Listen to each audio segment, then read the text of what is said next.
All right, here are a couple of attributes of this hoist. First off, it's on a swiveling hook at the top with a capture type hook here that can hook around various things, and it also has a swiveling hook of a similar type at the bottom, along with a weight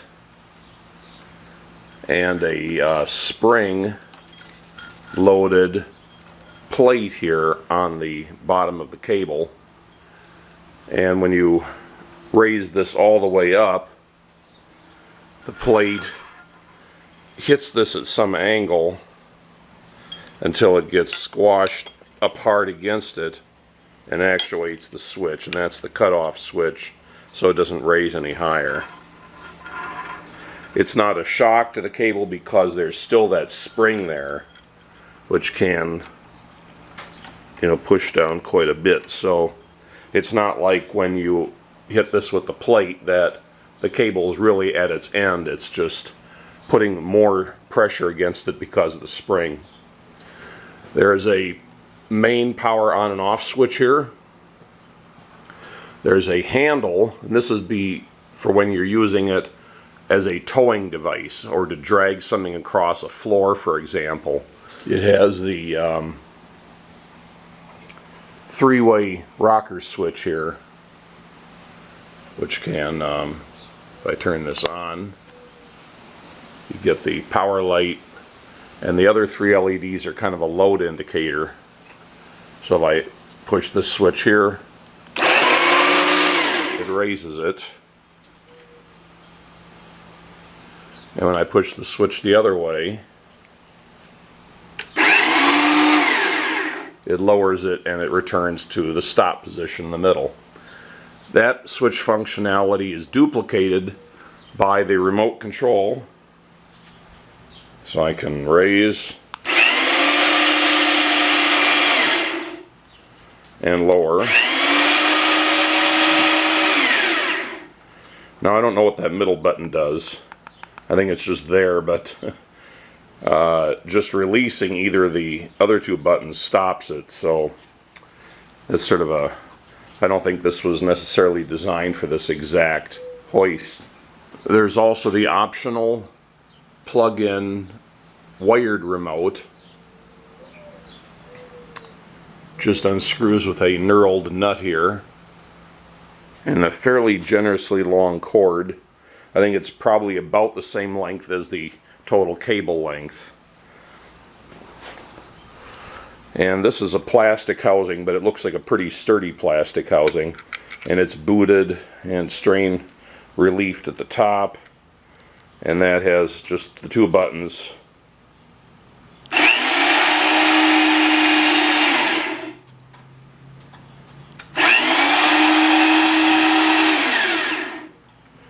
So you've got those three ways of operating the hoist. And again, just to clarify, it's designed to be used as a hoist, like I have it here, and also as a towing device, or a normal winch, rather. So pulling carts up ramps onto trailers, or just, maybe your car is stalled and you need to pull it the rest of the way into the garage or something. There's a lot of ways you could use it.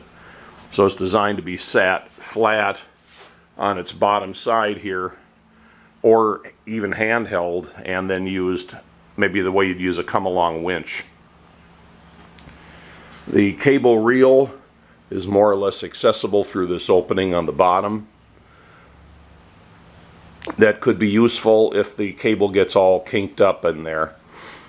As long as you have a load on the cable, according to the manual, it should not get badly snarled in there. But if you were to allow the cable to move in and out and there isn't a load on it, then you could get some weird wrapping of the cable in here that you'd have to play out the cable and then bring it in under a more controlled situation. This has just sort of a rubber plug here. You can take that out, and that gives you a little more access to the cable itself.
The dimensions of the hoist head, not counting the hooks, just the body, is about 8.5 inches. Of course, it's not a simple rectangle, so if you measure it elsewhere, it might be a little more like 8 3/4 of an inch, but approximately 8.5 inches in that direction. And not counting the cables and other protuberances there, the body of it's about 8 1/4 inches.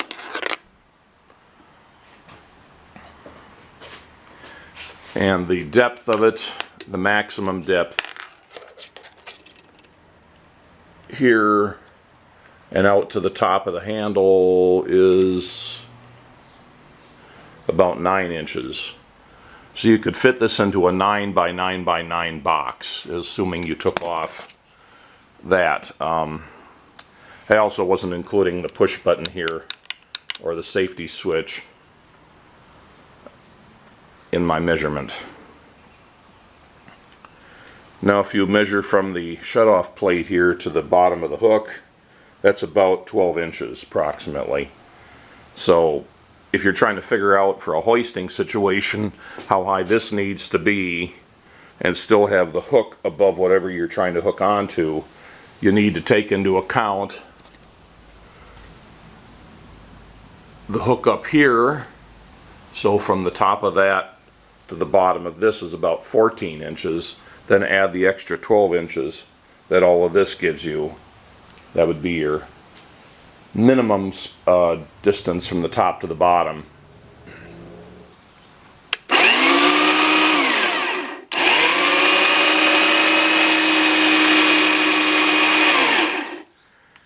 Simply raising a load, and this is a 5-gallon bucket full of rock salt, so it's reasonably heavy. I don't know how much it weighs, but just simply pulling that up does not activate these LEDs. And since this has a fairly capable loading, 500 kilograms rated load, I wouldn't expect to start seeing these LEDs operating as a bar graph indicating load unless you got pretty high up in the load. Probably not just from raising this bucket. But if you hit the shutoff switch here, then they all turn on and they stay on until you operate it again.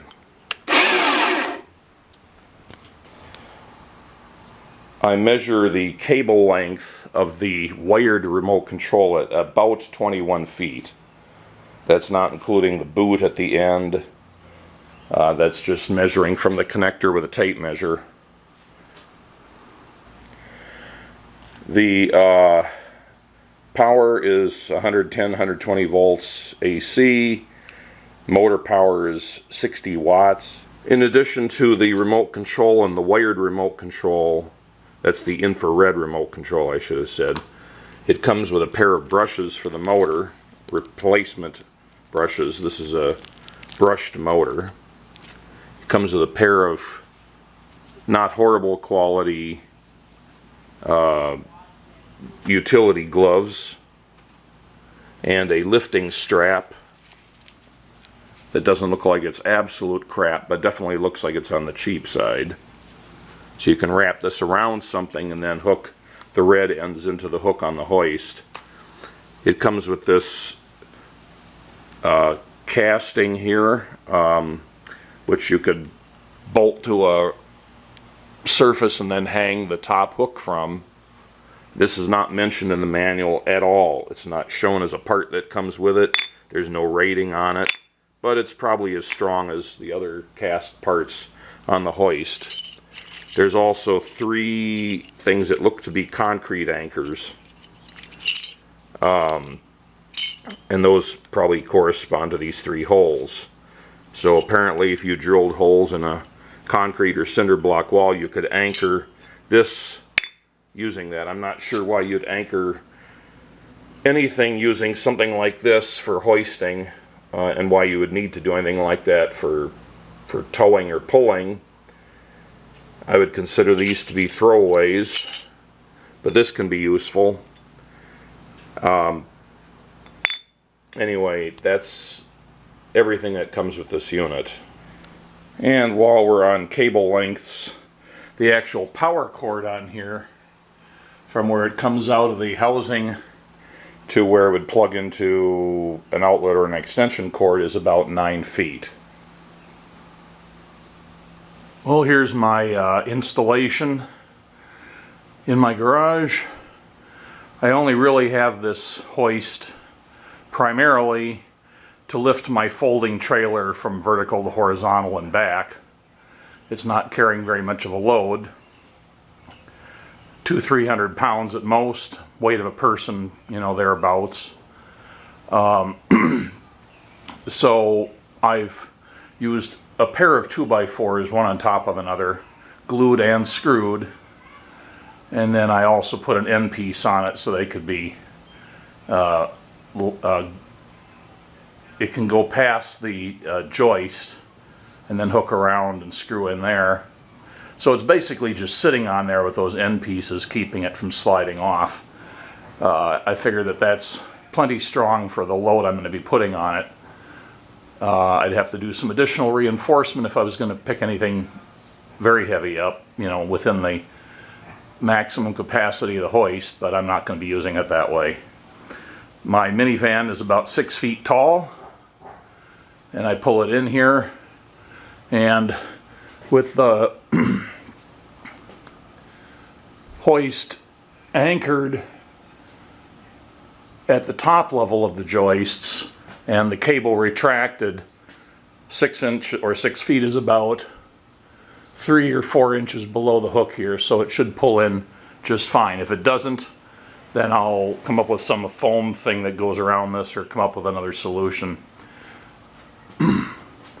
I just ran the power cord, which is plenty long enough to reach, in my case, the outlet that also powers the garage door opener.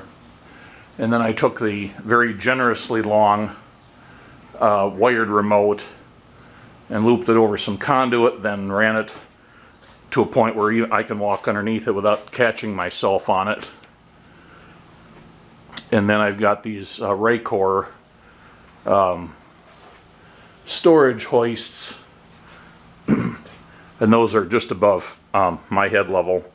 And I've just looped up the additional cable and put the remote up there so I can easily undo it with the piece of Velcro and walk anywhere around here and operate it. Now, the only thing that I haven't really figured out yet is I don't want to leave this the electronics powered on all the time.